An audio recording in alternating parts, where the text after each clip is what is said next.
One fall, I had to walk from one valley to another. The distance was not great, about 5 kilometers in total, but the mountains between the valleys were not particularly high either.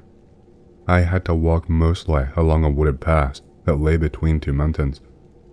300 years ago, a southern Sami discovered ore in the pass, which led to the construction of a huge mine. During the war, the mine became one of Norway's most important, which is why the Nazis built bunkers and towers all around it.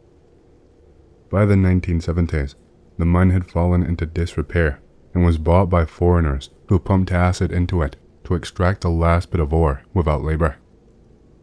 Unfortunately, an accident occurred, and the acid spilled through underground cracks into all of the surrounding lakes. As a result, no one lives on the pass now. The forest is mixed with piles of slag that stink terribly of sulfur, and the area is completely abandoned. There are several bright green lakes in the vicinity where nothing grows. These lakes are still so contaminated that it is said a guy once threw a scooter into one for fun. After 2 years, nothing remained of the scooter. Acid had eaten it all away. The town hall once housed a Communist Party office until the mine closed, and there is still a huge portrait of Ilyich hanging there. It's almost like Pripyat. For reasons unknown to me, the mine isn't popular with stalkers, but people do occasionally pass through, and alcoholics sometimes hang around, since a dirt road runs right along the pass, passing by the mine. However, the road is so decrepit that it is impossible to drive a car on. Local rumors claim that someone once invited Yegor Letov to perform there.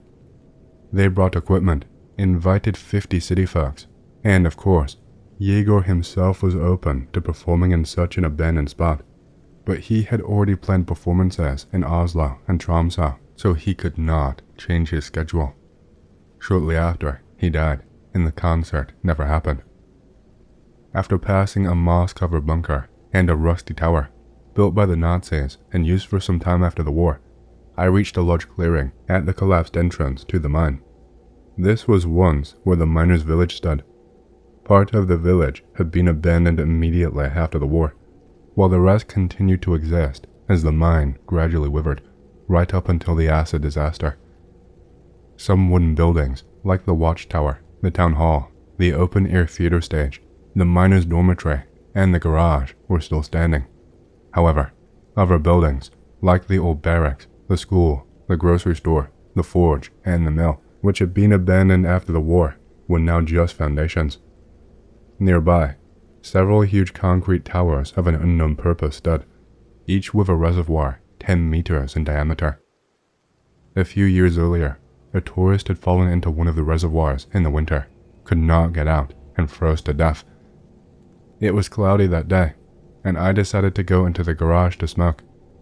Inside, there were old, broken-down cars.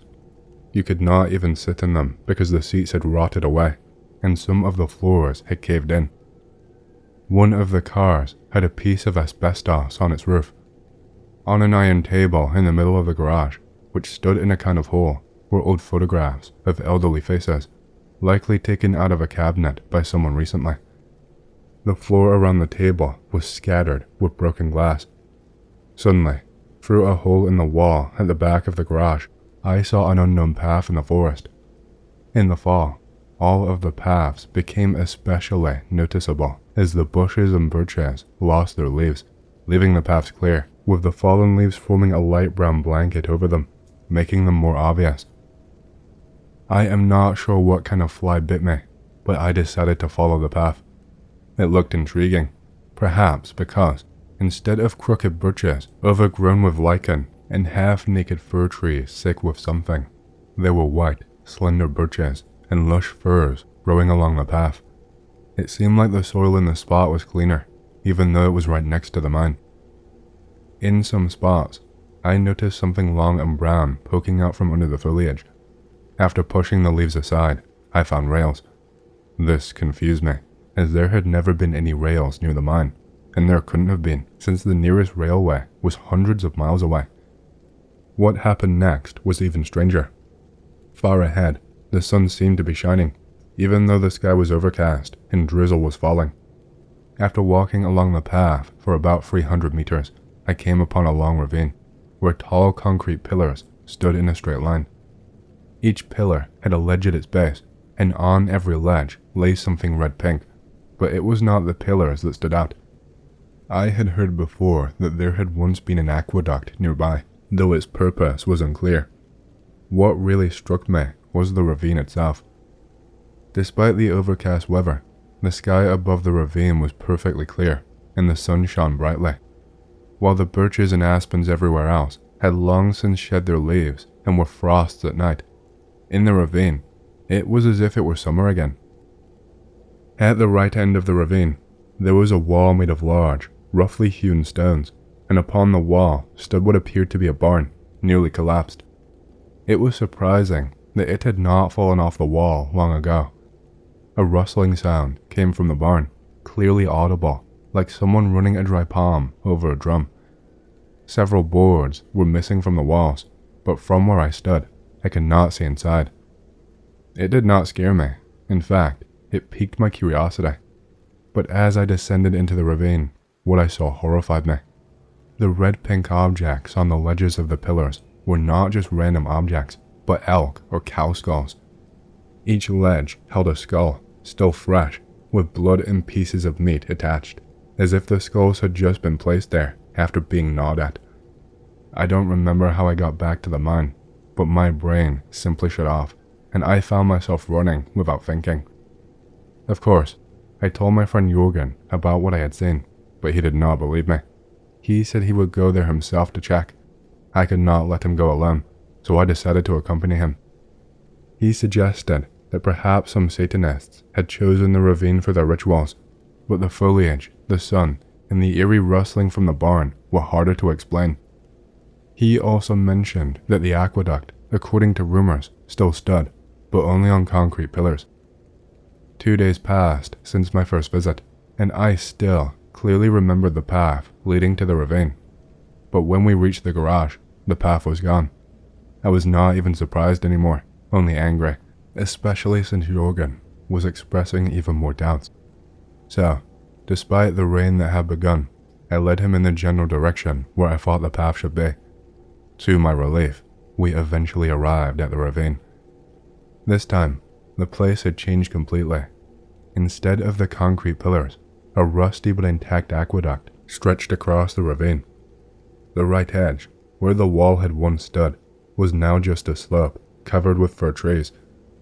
There was no sun anymore, and the leaves on the trees appeared to have fallen long ago. The skulls, of course, were gone. Jorgen chuckled, and we headed back, drenched from the rain. I thought maybe the ravine had been polluted with chemicals, which had caused me to hallucinate. But a week later, a group of tourists went missing in the same woods. Their remains were found 2 years later, right by the aqueduct in that same ravine. It turned out that these tourists, likely drunk, had climbed onto the aqueduct. The structure collapsed, burying their bodies in pipes and concrete. At that point, even Jorgen believed something was off. We continued to visit the mine and the ravine to thrill ourselves, but after that, nothing else of note happened. There is a beautiful city nestled between the majestic Ural Mountains. The renowned Ural River winds its way through it. Despite the noisy sprawl of modern civilization, this city has presented a sliver of nature that stirs people from their digital slumber and reminds them of where they came from. At night, the city becomes especially enchanting. Mighty firs, pines, and poplars grow along the riverbanks, casting whimsical, shifting shadows on the water. There is also a lovely park in the city center, with an artificial lake. In the summer, swans would glide across its surface. In winter, townsfolk would lace up skates and glide over the ice. It was a place to wander and breathe, far from the chaos of daily life. But every city has its secrets, stories the police don't talk about, quietly buried in some dusty archive folder. In this city, nearly everyone knows about a certain strange evening, arguably the most mysterious night in the town's history. Some dismiss it as teenage nonsense. Others, especially relatives of those involved, simply refuse to talk about it. But one thing is certain. Every year, on the same date, the city falls eerily silent after sunset. The streets empty. People stay indoors. Except for me. I am the only one who is not afraid. The only one who knows what really happened, start to finish, and I am going to tell it all. As Pushkin once said, manuscripts don't burn. Bulgakov echoed that, and I believe the same is true for data. Kilobytes don't burn either. There were 4 of us, me, Kolya, Maxim, and Olya. Like most towns, ours was divided into districts. The new neighborhoods built in the last 15 years, the city center, and the older part, officially called the Leninsky district, though no one called it that. It had been thrown up in a hurry, and after 50 years of use, many buildings had been left to rot. Entire blocks had been abandoned. Old kindergartens, Soviet-era cafeterias, schools, and the first city hospital.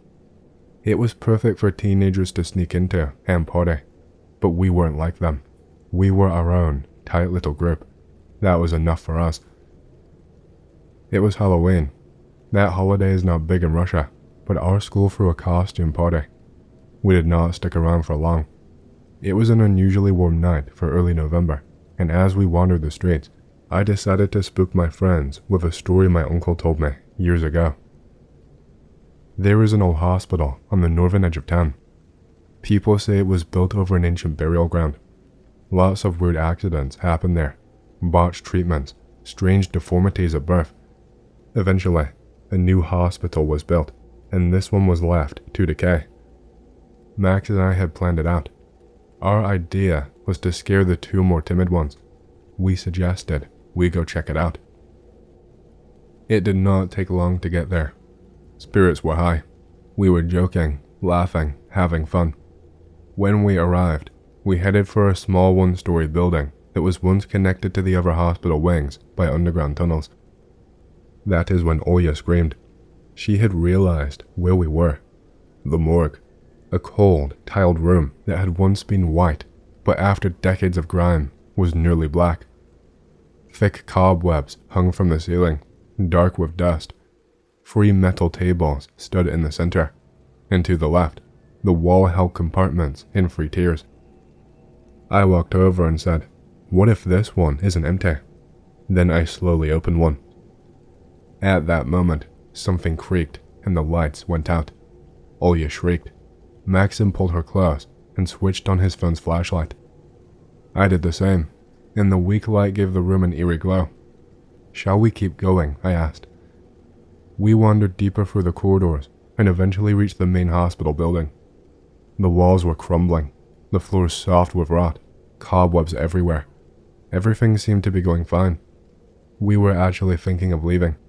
That is when something fell behind a nearby wall. A loud, metallic clang, followed by the sound of it rolling. Like every dumb horror story, someone had to be the brave one, and that someone was me. But before I could go, Olya grabbed my shoulder and said we would all go together. The room we entered was not scary, at first glance, but the air was unnaturally cool, and construction dust seemed to float around, just slightly disturbed, as if someone had been there a moment before.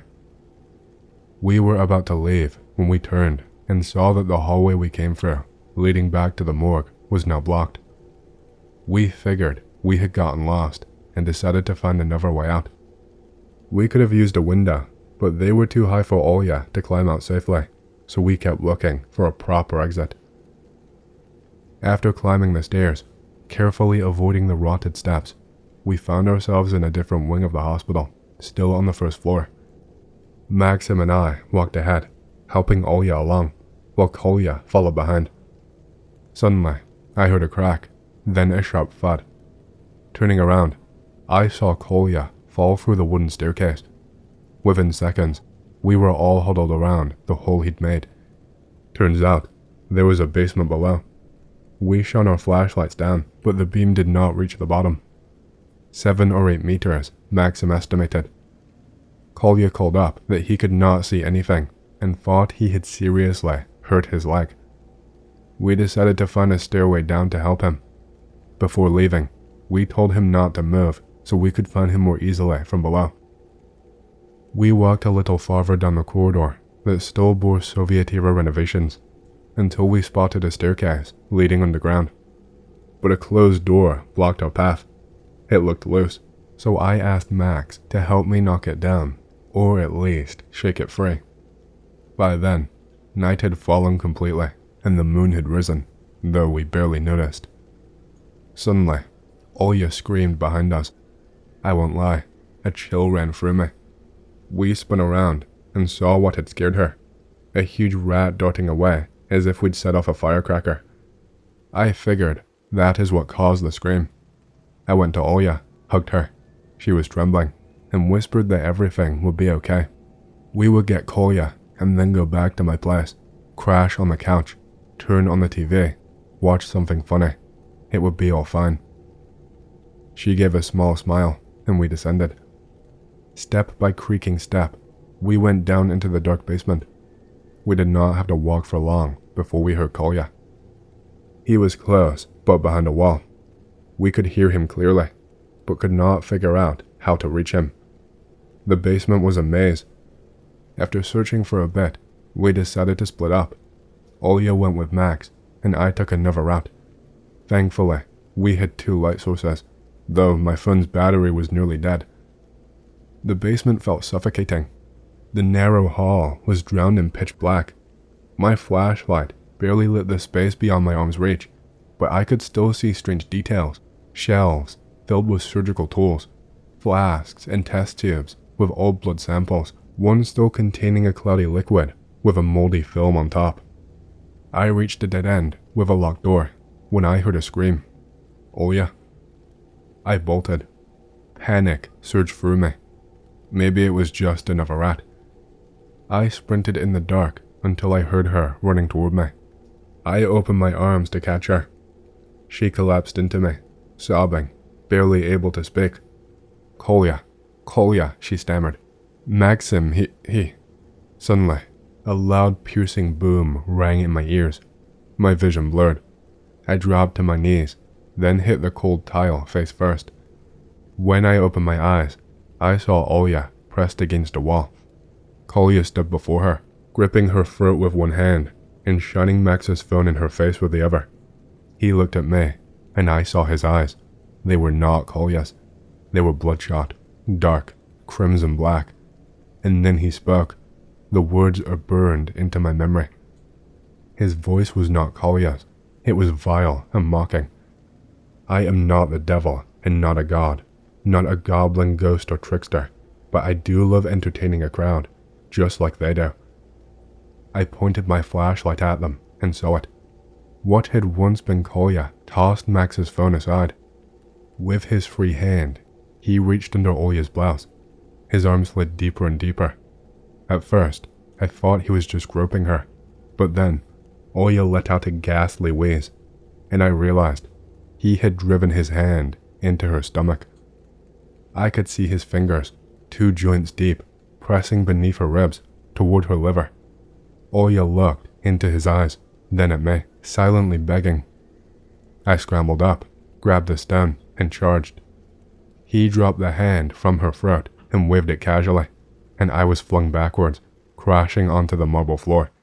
He grinned and said, "If you want to live, run. Run. Let's play a game.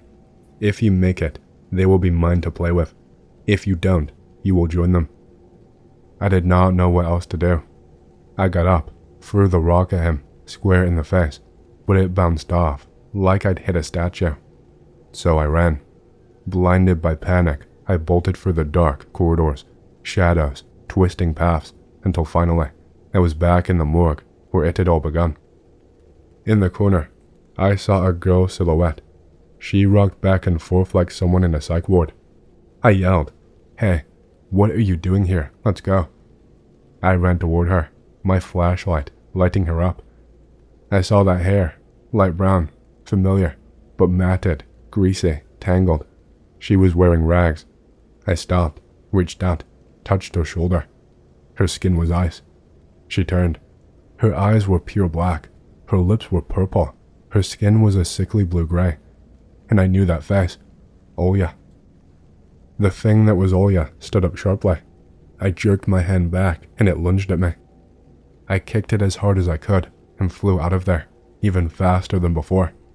I ran and ran until the roar of a passing car stopped me. Headlights, a crash. A year has passed since 3 teenagers vanished near the abandoned hospital in the Leninsky district. Their bodies were never found. Only one survived, me, and I am claiming it was something supernatural. Very few believe me. Even most of the relatives of my friends have given up hope. The police closed the case a long time ago. I never went back. That basement was eventually filled with rubble, but during the search, they never found Olya, Max, or Kolya. I still grieve for them, and I am certain I am the only one who knows what really happened, but I will never return to that city, and I will never step into that hospital again, period. Hey, I hope you've enjoyed the story so far. If you do and you want to hear more, please leave a like and subscribe to my channel, and leave a comment down below, as it lets the algorithm know that you like my content and it promotes it to more people. My goal for the channel is to hit 50,000 subscribers, and we're closing in fast, so thank you, and back to the stories. My grandfather was a church pastor in Eastern Europe his whole life. I remember him talking about demon-possessed people being brought to him, and there being nothing more terrifying than a person you never met before telling you things about your life, down to the smallest detail. Hey, I'm from Eastern Europe as well. My grandmother was teaching yoga, laced with Hinduism, during the Iron Curtain times, which was a big no-no. Later, she got breast cancer and went to India, where she saw some shit. She refused chemo with the mindset that if she dies, she dies. She practiced yoga and took different herbal remedies. She beat cancer, and it has not come back for decades now. This whole ordeal greatly influenced her. She has mystical experiences often. Once, it was a naked drumming fat man in her living room. A couple times, she saw gnomes, since she basically lives in the mountains, surrounded by huge forests. There are other things too, if you are interested. I believe her 100%, so I can relate to you and your grandpa. She is still teaching yoga at the ripe age of 75 or something like that. I'm not OP, but yes, please tell us more. What a based granny. May she live a peaceful and healthy life. Thank you. She does live a peaceful life. Her pension money is absolute dog shit, but she makes it work with the side money she gets from teaching the classes. She grows her own food and lives together with other family members at a secluded place. Alright, there is one thing that comes to mind immediately. She went to India a couple of times. This event must have happened on one of her latest visits because she had my aunt with her. They took a pilgrimage of sorts through the countryside and headed towards some Hindu temple on a hill. As they were getting closer, they saw what looked like strange weather above the temple. When they arrived, they saw this giant entity floating above the towers. It looked like a slightly transparent, amorphous blob with appendages or tentacles poking out of it here and there. They saw a beam of energy between the highest tower of the temple and the entity. There were also other beams, which were horizontally coming out of the entity in random directions. Now, you call bullshit and I don't blame you, but I swear on my dead father's ashes that this is what my grandmother and my aunt told me. They say that both of them saw it clear as day, and I believe them. Oh, they also said that the entity looked like it was enjoying itself, like it was feeding on the energy from the temple. They say it was rolling from side to side happily. Friend of mine was possessed once. Her family was religious, and they held close to tradition, as far as modern Jewish families go. She was a sweet kid from a really wealthy family. One night she, out of nowhere, called me in a hysterical voice, telling me she was going to take her own life because the demons were speaking to her. I panicked and called her parents to give them her location. She was 14 at the time. They had been looking for her. They refused to acknowledge that anything evil was following their family, so they sent her to a doctor. He said There was absolutely nothing wrong at all. No hormonal imbalance or anything to explain her weird behavior. So, they sent her to temple on weekends and encouraged her to read from the Torah. This lasted about 3 years. She would call me every now and then in a small voice to warn me that they were closing in on her. It gave me crazy chills. After not hearing from her for a year, she invited me to go shopping with her out of nowhere. I reluctantly agreed, after calling her parents to make sure it was okay. They said the disturbances had stopped, and although she was acting differently, my friend was no longer experiencing any irrational fears or fits. We went out to dinner, and she offered to pay. Flashing her mom's credit card, she hissed at me. "There are so many ways for a pretty hole like you to make money, you fucking little slut. I am still a virgin, so it's not like this applies." This made me very uncomfortable. I thanked her for dinner, and we walked to the subway terminal together. At this point, it was just the two of us. I could not contain myself, and I had to ask, "Are you feeling better? Your mom says you aren't experiencing any demonic visions or fears anymore," to which she leaned in and whispered, "That's right. She is not afraid of me anymore," in a bone-chilling voice that sent shivers running all through me. I froze. She smiled at me, and although her face did not appear any differently than it had, there was something twisted about it. Like if I looked at her for too long, her features became disproportional, and I could not look away. She kept her gaze on me the whole way home, and I tried my hardest to avoid eye contact, but the whole time, I could feel this darkness emanating from her. Several weeks later, when my cat went missing, she tried to lure me into her home. She was alone after begging her family to go on vacation without her by calling me, making cat noises, and telling me she could see his tail under the basement stairs. After that, I never spoke to her again. I heard through a friend her parents had moved to New York and then had to move again after the house caught fire while she was home alone. Neighbors claimed that they saw her through the windows, setting various rooms on fire as the rest of the house burned, but it did not stand up in court. Still creeps me out. Not the only encounter I had with what I believe to be demons. I can tell others if X wishes it so. I have epilepsy for about 7 years now. I am 25 years old. Throughout those years, I had multiple Final Destination-like dreams. It is never someone dying. Most times, it is someone betraying me or lying to me. Wow, now the spooky part. Those dreams, they are random. For example, I was in a relationship for 4 years. It was the best. Never scared she would cheat.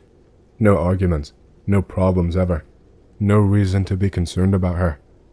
Out of nowhere, I have this dream where she is cheating on me with some tattooed guy with black hair.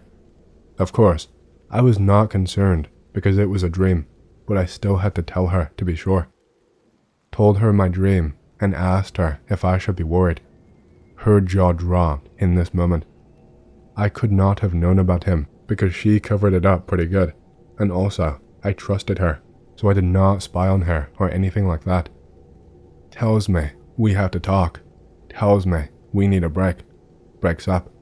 I ask her 1,000 times, is it because of someone else? No, no, no. One fucking day after the breakup, a friend spots her at a party, making out with a guy. Okay, I am tilted as fuck. Look for his Facebook. Big tattooed guy with black hair. And when I saw him, I immediately knew that is exactly the one that I dreamed about. What the fuck? I have had several dreams like that, and in 100% of all cases, I was right. I read a lot about epilepsy, and apparently, I am not the only one having these visions. Old Roman empires, for example, had people with epilepsy as their helpers. They would be asked about the outgoing wars, or who will be the king, etc. I don't know. It might be coincidence, but to be honest, the dreams are always 100% like it happens in reality. It scares me really badly, especially because I also dreamed about killing people, and it felt like I actually killed them while I was sleeping. I never know when my dreams come true, but they do, and I don't want to end up in prison. Sorry for a long story. Have a nice day.